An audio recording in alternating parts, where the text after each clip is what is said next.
VTubers. What do we use? How do you do this? And what does it cost? Today I'm going to go over 5 free tools that every VTuber should be using, or new VTubers should be using, to get started without paying a single dime. I'm not even kidding. Every single thing I'm going to list you can do for free. Right now, the only thing you need to possibly pay for is a model, and even then you can make it yourself in Blender or VTube Studio for free, and then you're good to go. Those aren't actually on this list, and now that I think about it, they probably should be, but I just did generic streaming stuff. So you know what? We're just gonna honorable mentions. Honorable mentions will be Blender and VTube Studio before the video even starts. Also, hi, my name is Ren. Welcome to the YouTube channel of the Rogue Ren, where we like to talk about free software and free tools for streaming and VTubers available on any operating system, regardless of what you use. Without further ado, let's get into the video. Now, to start things off, we're going to talk about what I'm using right now, which is me and my character and how it's moving around. And that's a very simple program. 3D Kalidoface. Now, while this is not my typical go-to software, this is something I'm going to recommend to people right now because this works in every single operating system without installing anything. I made a video on this a while back. It's just a website. You go to 3d.kalidoface.com, you upload your model and you're done. It can do 3D, it can do 2D.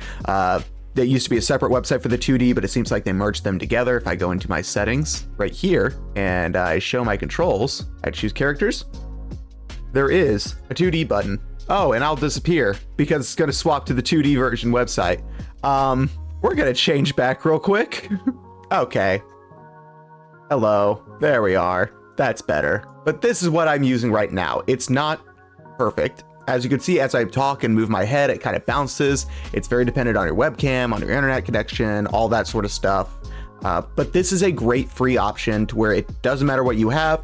If your computer has a web browser, you can be a VTuber, which means you can do this on Windows, you can do it on Mac, you can do it on Linux, you can do it on a Chromebook, you can do it on BSD if you wanted, you could do it on that Haiku OS thing that I've heard about that I've never actually tried, and I don't know how viable it is to use.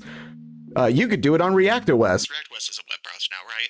Literally anything. You can do it on anything because it's just a web browser. If you have a web browser, it works. Now, in my experience, it works better with Chromium-based browsers, so I'm using Brave right now. Typically, I use Firefox, and it still works pretty damn well in Firefox. It's just this slight difference of smoothness that I noticed between Chromium and Firefox. For 99% of everything I do, I don't mind using Firefox, but animations like this, I want as smooth as possible.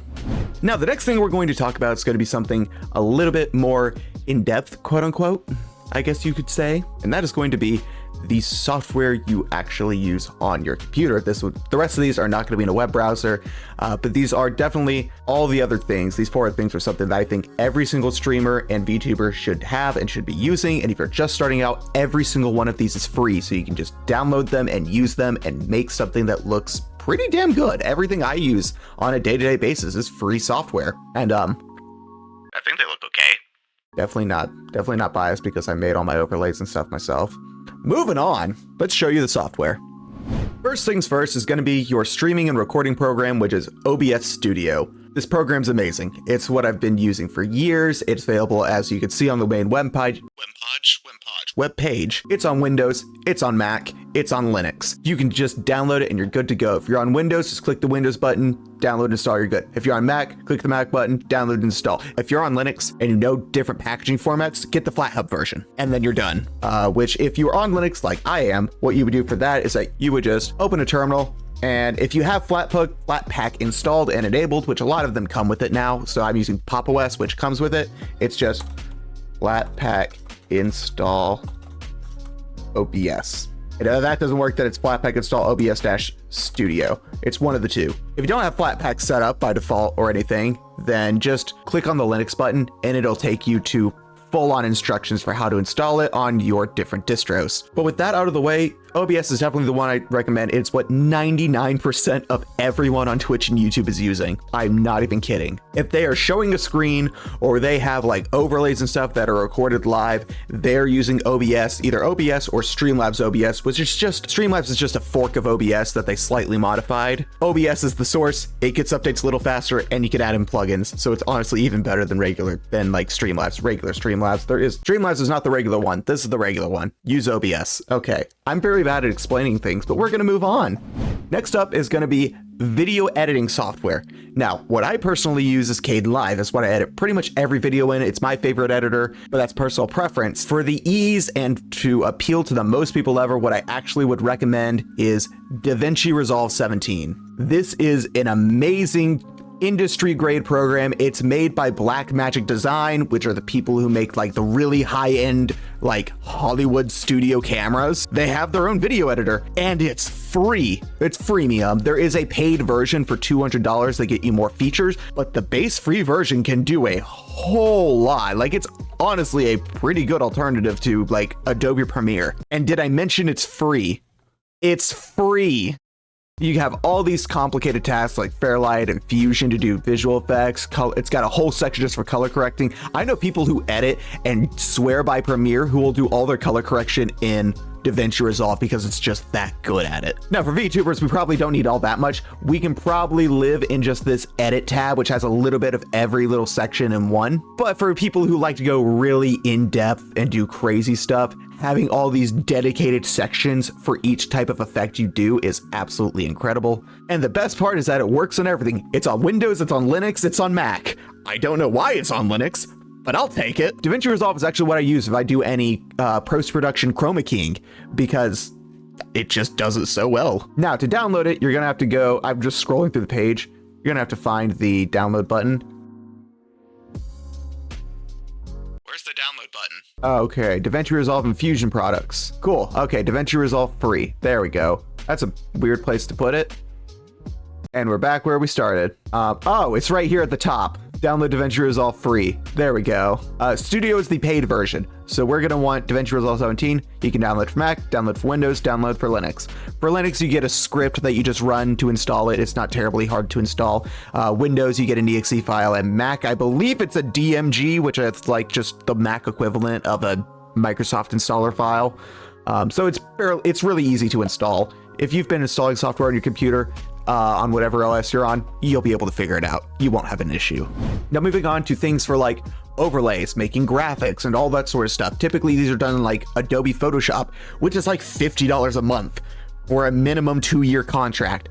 That's a lot of money. Lots of people don't want to pay that money. So to that I say, GIMP.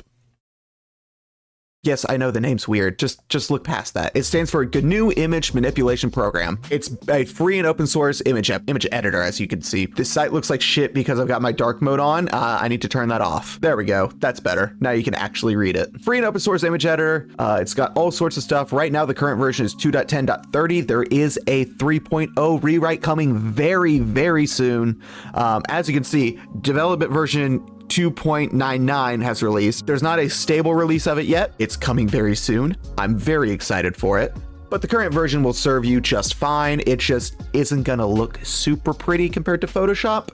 However, if you really want GIMP to look, if you're used to Photoshop, but you just can't afford it anymore and you need something that feels that same way, there is a thing you can go to called PhotoGIMP, which is on GitHub. And all it is a crap load of plugins for GIMP that turns into looking like this. Much cleaner interface. It's definitely an improvement over the standard layout for GIMP, which is, as much as I love GIMP, I admit their standard interface is not great, which here, I'll show it to you because I have it installed right now. I use GIMP basically every day. Yeah, so this is the standard layout for GIMP. You got your tools right here. You got histories and brushes and all this and fonts and stuff over here. You have your layers down here and you have tool options right here. So like say if I pick the pencil tool or the paintbrush tool, I have all its options right here.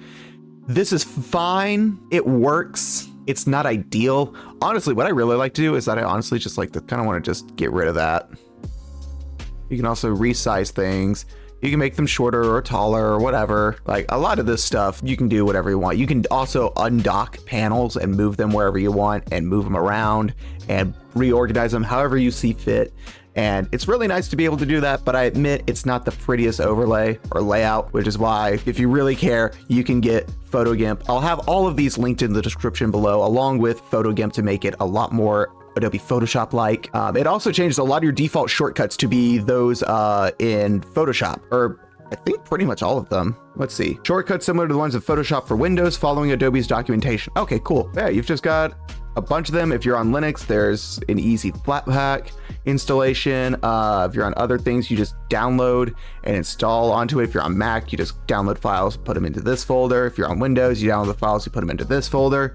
It's not terribly hard to install this. It is going to be a little extra work. But again, everything I'm mentioning is free. It may not be the easiest way to do things, but it's 100% free. It'll get you started. It'll get your foot in the door to where you can start making content and doing what you want to do. And that's a little bit of a trade-off, is that it's going to be a bit more work. It's the same idea as like if you make your own VTuber model, it's going to be more work, but you're not going to have to pay someone to make it. It's a trade-off. And unfortunately, I wish more UI designers like the people making this would be involved directly into open source projects so that we wouldn't need things like this. It just would be better out of the box.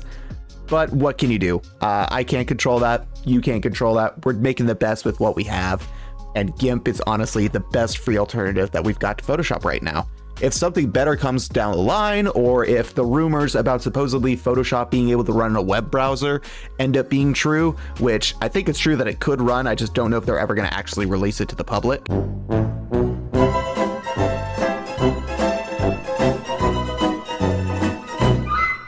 If they could, then hey, you can just run Photoshop in a web browser.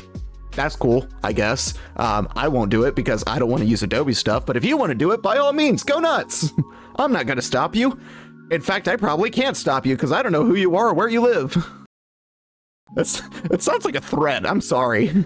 The last thing that we're going to talk about, though, is going to be a little something a lot of people don't think about for streams and such, and that is a countdown timer. Now, when I was back on Windows doing streams and stuff before I was a VTuber over doing this channel, I used a program called Snaz. That was like the standard on Windows. It was a countdown timer that would export to a text file, and then you would add that text file to OBS, and you could change the fonts and colors and do whatever you wanted to it. Turns out that's no longer actively maintained, and it's kind of out of date now. And I mean, you can technically use an older version, but there are other stuff now. Unless I'm wrong, if Snaz is still maintained, please let me know, because I absolutely loved that program, and I would hate for it to die.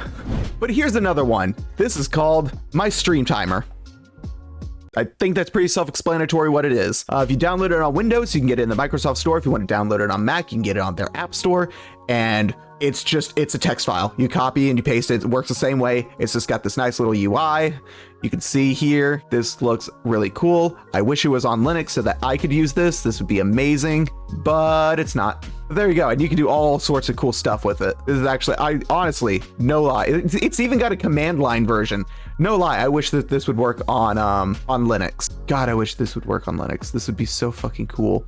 I wonder if it runs in Wine. I might be able to run it in Wine. That's cool as fuck. There's a lot of cool stuff this is doing. I'm very tempted to try to run this anyway.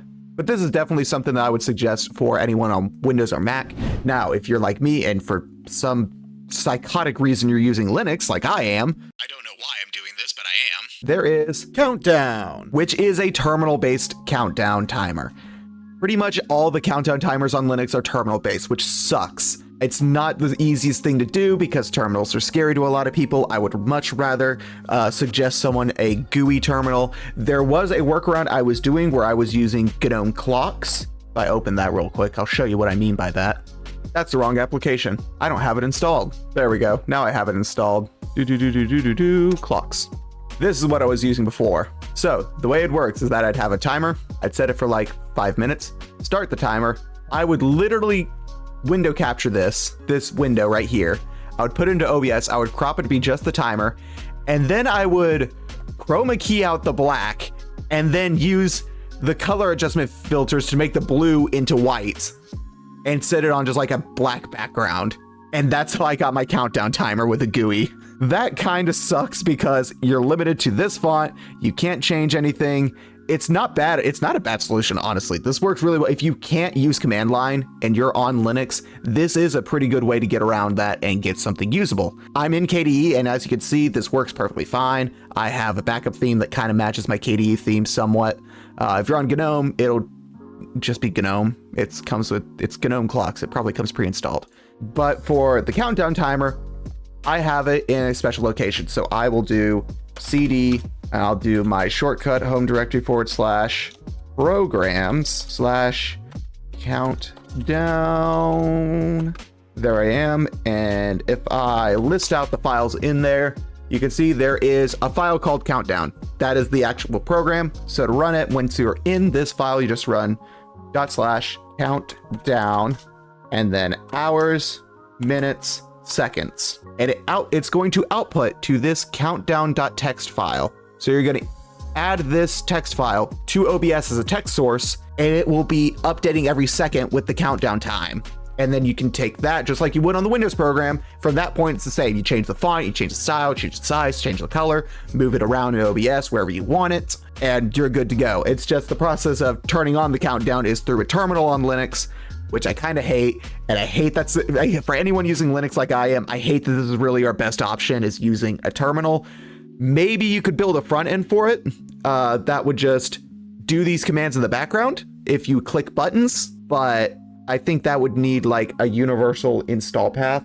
Well, I guess you could do it if you had an option to set where the countdown folder is, and then it just runs everything like that. You just have to manually type into the front end, quote unquote, where the location is. If anyone wants to work on that, feel free to go ahead and do it. It's open source software. You can do whatever you want to it.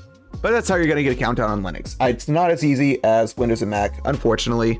The upside, though, to something like this is, as you can see, this hasn't been updated in 4 years. It's just a script and a text file. You don't really need to update anything. It's gonna work. It's not relying on anything. That's one advantage this has over the Mac and Windows program. That program needs to be constantly developed and constantly upkeep to make sure it keeps working with all of the GUI elements.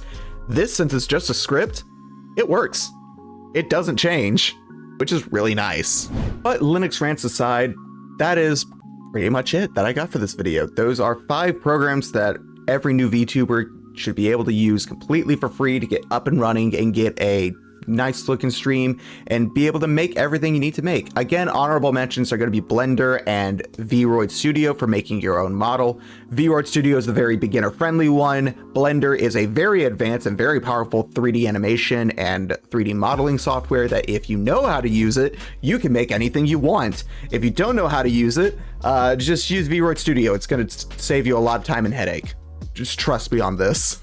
As someone who doesn't know Blender, trust me on this. But that's going to be it for this video. If you liked it, make sure you hit that like button, hit subscribe. Make sure you check me out in all the links down in the description. If you want to check me out live on Twitch, you can check me out over at twitch.tv/itsrogueren. And hey, if you want to follow me around and want to chat with me some more. I can say words. If you want to chat with me some more, I have both a Discord and a Matrix server, which are both going to be linked down below. You can join either one of those. They're bridged together, so you can talk with anyone in either one of them. If you're in Matrix, you can talk with the people on Discord. If you're on Discord, you can talk with the people in Matrix. It's super cool, super fun, and I hope you all have a good time. I will see you all in the next video. Peace out.